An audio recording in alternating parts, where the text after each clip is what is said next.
has arrived.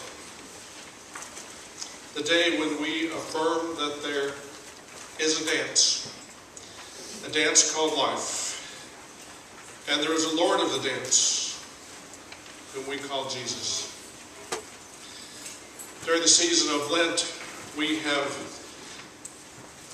used dance as a way of exploring the type of life, the way of discipleship that God has called us to. It is a way of life, a type of life, that is to be lived with passion in spite of the trials and tribulations that we face. It is a life that is meant to be spent reaching out beyond ourselves to a hurting world, to care for others, to include others in the dance, and to fight for justice in our world. It is a life marked by the dance of sharing and giving of ourselves, rather than accumulating. It is a life that, as the chorus of the song we just sang said, is led by the Lord of life. And one of the verses in that song is, "They cut me down, and I leapt up high. I am the Lord that will never, never die. I'll live in you if you'll live in me. I am the Lord of the dance," said he. During the past 6 weeks of the season of Lent, we've experienced dance in all kinds of ways. We've danced through a Lenten study. Many of us here have gathered on Wednesday evenings, studying a book in where we admit that indeed, as the title says, it is hard sometimes to dance with the devil on your back. We've received the gift of liturgical dance each Sunday, thanks to Joan Euler and her friends and some folks from our church. We've shared in the gift of the Hands of Glory Sign Language Choir that was here not too long ago. Shared a wonderful gift from Ottawa, Kansas. We've read about dance, we've talked about dance, we've sang about dance. We've viewed dancing, we've been moved by dancing. There's only one thing we haven't done when it comes to dancing. One thing. Jake, give us a hint what that one thing might be.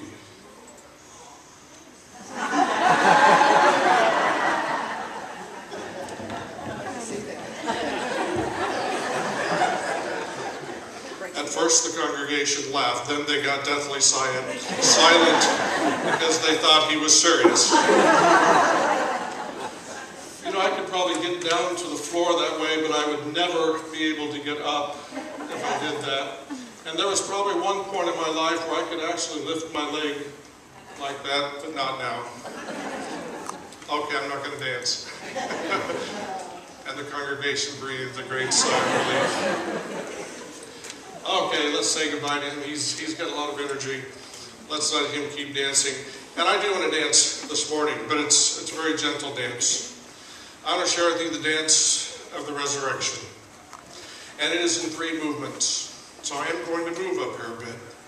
I'm going to start right here with the story of the resurrection. And I'm going to move to right here, and I'm going to share the challenge of the resurrection. And I'm going to move to here, and I'm going to share the promise of the resurrection. But we're going to start down here with the story. Now you heard the words this morning as Peggy read them, and you know the basics. In fact, there probably isn't very many people in a world that don't know the basics of the story. Jesus was crucified on a cross. He died. He was taken down from the cross. He was placed in a tomb. The 3rd day after that happened, there were some women that went to the tomb, as was the custom, to prepare the body for burial. As they approached the tomb, they realized that the body of Jesus was no longer there. As the story unfolds and as we continue to read the words, we have come to know that indeed they are told that God has done what God promised God would do, and has raised Jesus from the dead. Now that's the basics of the story. I like thinking about the story. I like thinking about the days and the hours and the moments leading up to that moment when people began to realize, wow, something has happened. See, because before that very moment, those people were in extreme grief. The one whom they had thought would lead them, would save them, would change the world, has been killed.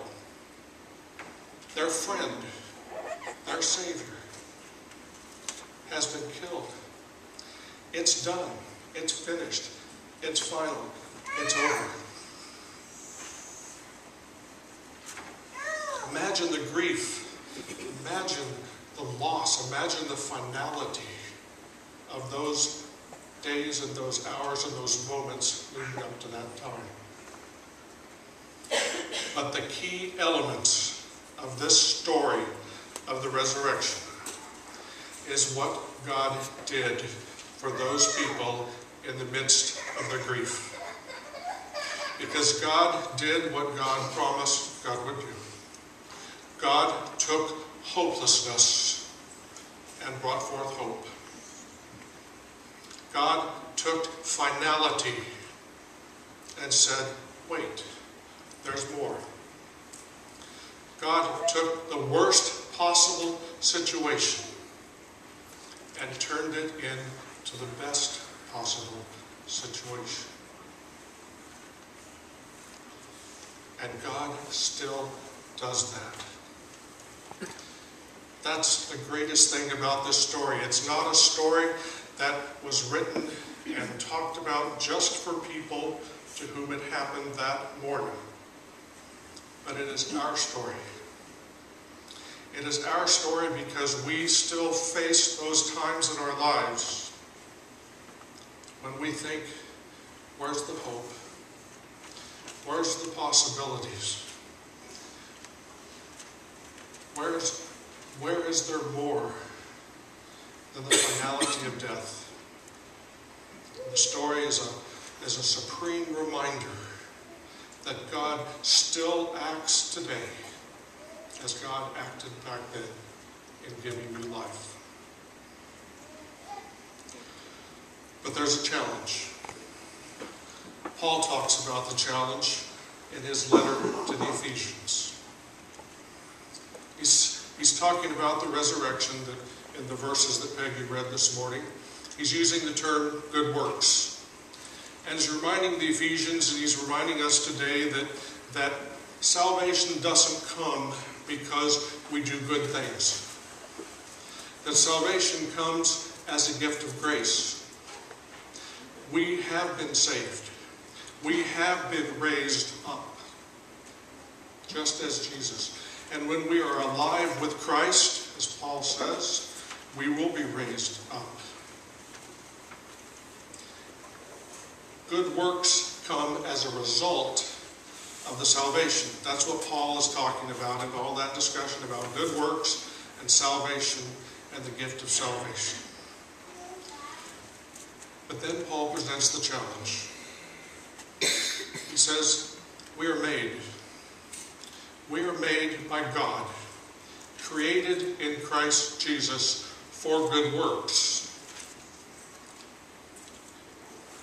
For good works. And this was done by God beforehand to be our way of life. So it's not something that we do just occasionally or when we feel like it.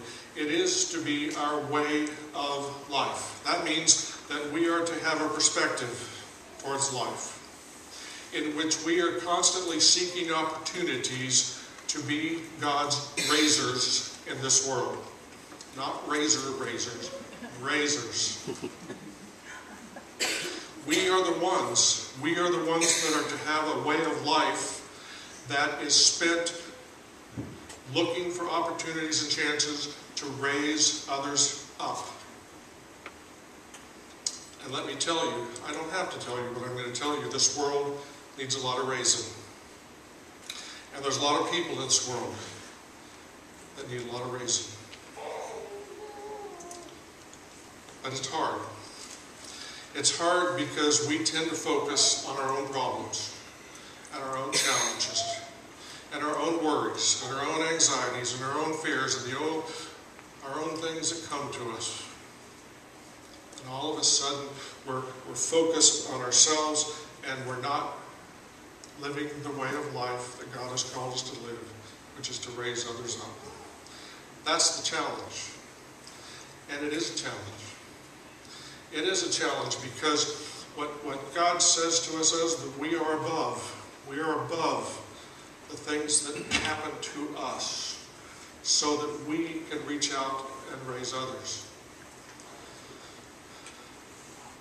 One of the most challenging things I face as a pastor when someone is going through a difficult time is to, in addition to sharing in grief and whatever someone might be going through and saying, it's okay to feel that way, reminding them and reminding myself that the best way we can walk through those difficult times is to find ways to reach out and to care for others.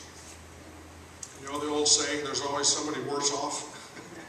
It's true. There's always somebody that needs raising up. Always someone that needs raising up, and when we do that, when we do what God calls us to do, we experience the promise of resurrection. The promise of resurrection is that we are more. We are more than we think we are. We are more than the problems and the worries and the fears and the illnesses and all the things that seem to hold us down in this world. We are more than that because we are connected. We are connected and alive with a God that can raise people from the dead. We are more. I like the quote that we shared in our Lenten book study. Actually came from another book written by Garrett Scott Dawson. It's called Called by a New Name, Becoming What God Has Promised. He says it is pertinent that a Holocaust memorial in Jerusalem bears the words from a passage in Hebrew meaning a monument and a name. The memorial declares that meaning will come out of suffering. Those who were slaughtered will be recalled and valued continuously, so they will not be lost. Rather, they will become more than what was done to them. Though violence ended their physical lives on earth, the everlasting name from God has continued their presence among future generations. That's the resurrection. God has done more than we think is possible in raising Christ and in raising each of us. And that's the promise. When we're involved in this raising, when we look for opportunities, both small and large, even sacrificial opportunities, to raise others, we will be raised. We will be raised. That's the promise. We are more than what we think we are. Every season of Lent, I like to start the season off with a song. 6 weeks ago, we shared the song that I chose this year called You Raise Me Up. I like to end the Lenten season on Easter Sunday with the same song. Now, 6 weeks ago, we heard the song sung by a group called Westlife, and we saw them up here on the screen, great group.